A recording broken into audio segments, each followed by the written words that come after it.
Hey everybody, Chapter 2 hiking here once again, back on trail. However, we're not on the AT this weekend.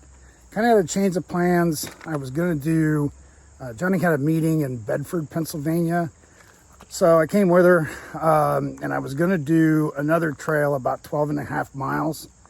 But there were some issues with that trail as far as time and that type of thing. The trail was about 30 minutes from where she has to be. And so we were looking and we found this trail. It's a 6.5 mile out and back. However, there's a lot of adjoining trails to it. So I could pretty much make it as long as I want to make it. But I'm looking forward to it. We're in historic Bedford, Pennsylvania. I'll show you. So I don't know how well you can see it. I can try to zoom in, but this is a big resort here in Bedford. And it's gorgeous. They have an absolute beautiful golf course. So it's very nice. And then I'm standing here on the trailhead of the Heritage Trail. And you can see behind me here, it's the Heritage Trail. And I'll show you something else. And we're right at the base of this mountain. You can't really see it all that well. But it's All Trail says the elevation gain is 1,250 feet. So it should be a good day hike. But I'm going to bring you along with me if you'll stay along for the ride.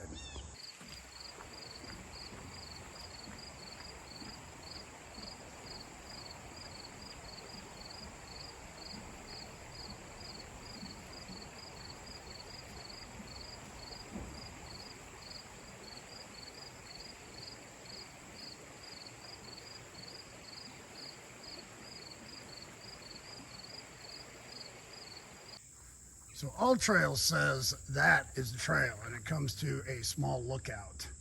However, if you see this sign, it says not a trail. So the trail, the other part of the trail goes that way. So this was just simply on All Trails. You go in like 0.3, see an overlook, and then you come back to this intersection and continue on to the trail. So in order to be a good steward of the trail, I will not go this way because it is posted as not a trail. So it doesn't say stay off of it. It just says it's not a trail. So on the risk of being a good steward, I'm just going to continue that way and we'll see what happens. All right, stay along for the ride.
All right, guys, well, we got to the scenic view, which I'll show it to you here in just a second. You can see some of it from behind me there. It was about 2 miles, about 800 feet in elevation gain, but it's on a logging road. So one thing I've noticed is this is really kind of the first time I've done anything really in the western part of Pennsylvania. We've done some stuff in Maryland, but not necessarily in this area of western PA. It's still rocky. You're in Pennsylvania. However, the rocks are a lot different. They are not near as sharp as they are in eastern Pennsylvania or even northern Pennsylvania. So it wasn't terrible. It is rocky, but they're not near as sharp. So, well, let me show you the view. All right, well, here's the view. I'm kind of getting cut off by a tree here, but unfortunately I can see a little bit more than you guys can, but still, it's, man, oh man, oh man, it's pretty. And unfortunately, one thing I'm noticing is if you look at these trees, the leaves are starting to turn. Sad, sad, sad. Summer is about ended. Autumn will be here next week. But yeah. All right, guys, stay along for the ride. I'll keep taking you with me if you'll stay along. Hey, guys. All right, so I came off the mountain, and so I'm hiking on a time limit today instead of on a mile limit. So I wanted to do a little more because the one area I showed you where you couldn't go up, that took off a mile of my trip. So I took a spur trail off, and I'm going to go back to the trailhead a little different way. So we'll see how that works out. But I've been on trail for about an hour and a half, done 3.43 miles, 763 feet of elevation gain. So we're trying out a new trek, see if it's going to work. I'll keep you with me. You'll stay along for the ride.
right, guys, well, we got her done. It was kind of a neat trail, only in the sense that, you know, I wasn't following blazes. You know, I was using my GPS. I was kind of making my own little trail system, so it was kind of cool. Did 5.24 miles, 980 feet in elevation gain. So it was pretty good. I got it done in about 2 hours, 20 minutes. And of course I took my time. I took some extra pictures and, did some extra stuff. And again, I was kind of navigating my own thing. So, but it was a lot of fun. So Johnny's meeting just got done. She's on her way to pick me up. We're going to go by a local outfitter here in Bedford, check it out, and then go have a celebratory adult beverage. Hey, thanks a lot for staying along for the ride, and I'll see you next time.